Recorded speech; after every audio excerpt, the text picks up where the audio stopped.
Bienvenue sur Faisons le mur. Dans cette vidéo, on va parler un petit peu des femmes dans le bâtiment et notamment dans le bâtiment écologique. Tu risques d'apprendre toutes les bonnes choses à savoir, tous les atouts à avoir, toutes les façons de tirer parti d'être une femme dans le bâtiment aujourd'hui. Jingle.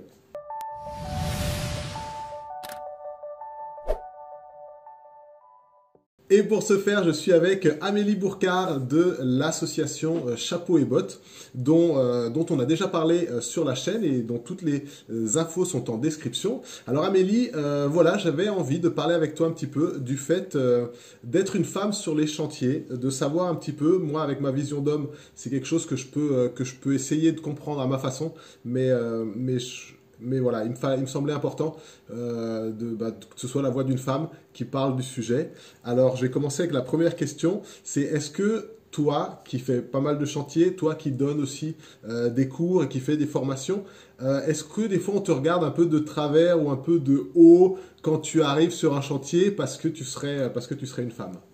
Alors, je ne pourrais pas mentir, en tout cas. Oui. Alors, sachant j'ai rencontré, moi, deux cas de figure.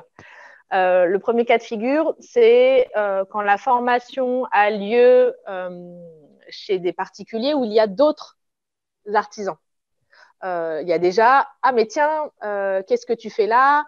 Ah mais tu vas faire avec les habitants.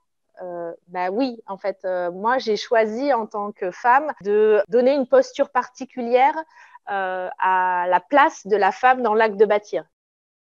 Pour moi, alors je ne sais pas si c'est parce que je suis mère par ailleurs et que quand on est maman, on vit ce processus de transmission et d'accueil de l'enfant. Bah, je crois qu'en fait, j'ai envie de faire la même chose avec la terre crue, c'est d'être dans un acte de transmission. Donc, quand j'arrive sur un lieu de vie où il y a déjà des artisans qui bossent tout seuls de leur côté, il y a déjà ce petit parallèle de dire, bah, qu'est-ce que tu fais là, toi? Bah, moi, je viens de transmettre et je viens apprendre à l'habitant.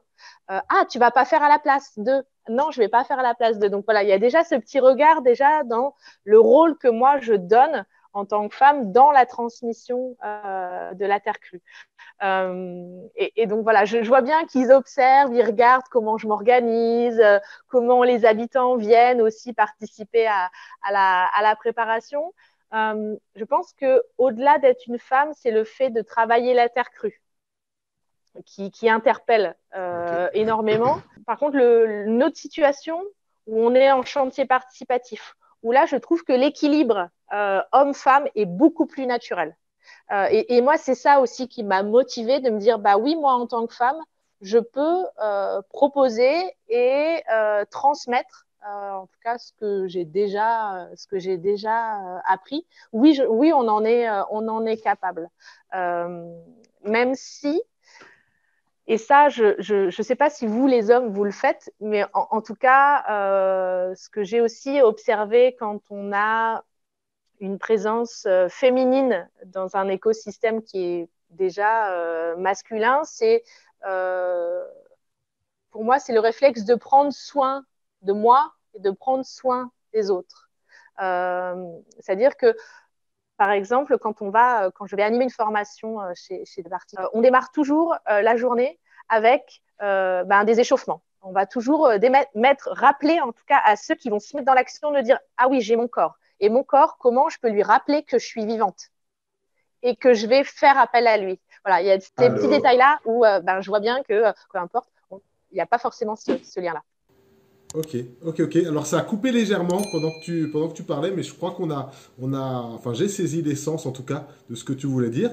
Et donc, à part le fait, enfin à part non, le fait justement l'atout d'être une femme, c'est de pouvoir d'avoir cette approche de la transmission. Donc comme tu le disais, euh, comment est-ce que tu t'organises sur des chantiers dans la mesure où il y a des tâches qui sont forcément plus difficiles que d'autres. Comment est-ce que toi, en tant que femme, tu t'organises sur les chantiers? Là, pareil, plusieurs cas de figure. Si potentiellement il y a des hommes avec nous, je vais m'appuyer sur, OK, dans le groupe des gars, est-ce qu'il y en a qui sont en mode, bah, moi, je veux envoyer du steak? Il y en a toujours Oui. qui ont envie d'envoyer. Donc, en fait, j'observe déjà quelles sont les personnalités. Et puis, bah, je sollicite les membres du groupe en leur disant, bah, En gros, de quoi vous auriez envie? Il y en a qui ont vraiment envie d'envoyer, il y en a qui sont en mode plus papillon, observation. Donc, je m'appuie sur les personnalités des uns et des autres.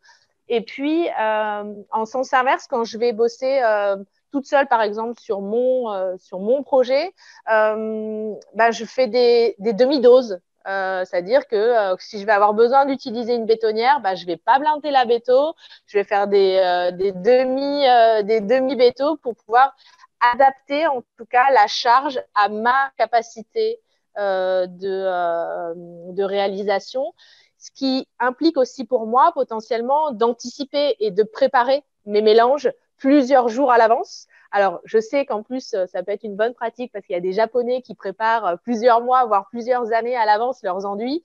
Ben voilà, moi, je fais la même chose. J'anticipe. Alors, du coup, c'est beaucoup plus de préparation en amont, mais pour, au final, faciliter la mise en œuvre et que ça soit beaucoup plus fluide et que physiquement, ça soit adapté à ma capacité.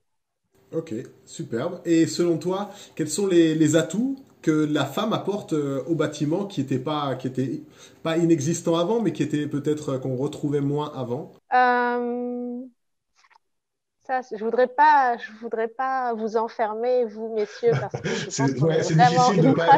de pas rentrer dans les clichés. Ouais, mais néanmoins, je pense que l'acte de prendre soin d'eux, que ce soit prendre soin de l'autre, prendre soin de soi, je dirais que c'est vraiment l'élément qui caractérise l'alliance entre l'homme et la femme.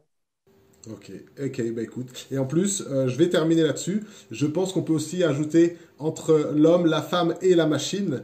Donc le fait qu'aujourd'hui on ait voilà, qu'on soit de plus en plus mécanisé, donc pour le bien ou pour le mal. Mais c'est vrai que ça permet d'accéder à beaucoup plus de pratiques, je pense, et que c'est vraiment une bonne chose en termes en termes d'efficacité et d'accès justement à des efforts qui avant étaient étaient un peu plus demandants. On va dire ça comme ça. Du coup, pour vous tous qui nous regardez, si vous voulez plus d'informations sur les activités d'Amélie, n'hésitez pas à les regarder en description. Il y a aussi un document téléchargeable qui vous attend, qui traite de la terre crue en France. Et puis, tant que vous y êtes, abonnez-vous à la newsletter de Faisons le Mur. Ça me fera plaisir de vous retrouver parmi les écodidactes. Et il ne me reste plus qu'à dire merci Amélie et à bientôt. Bonne chance pour tout. Merci Gauthier et à bientôt.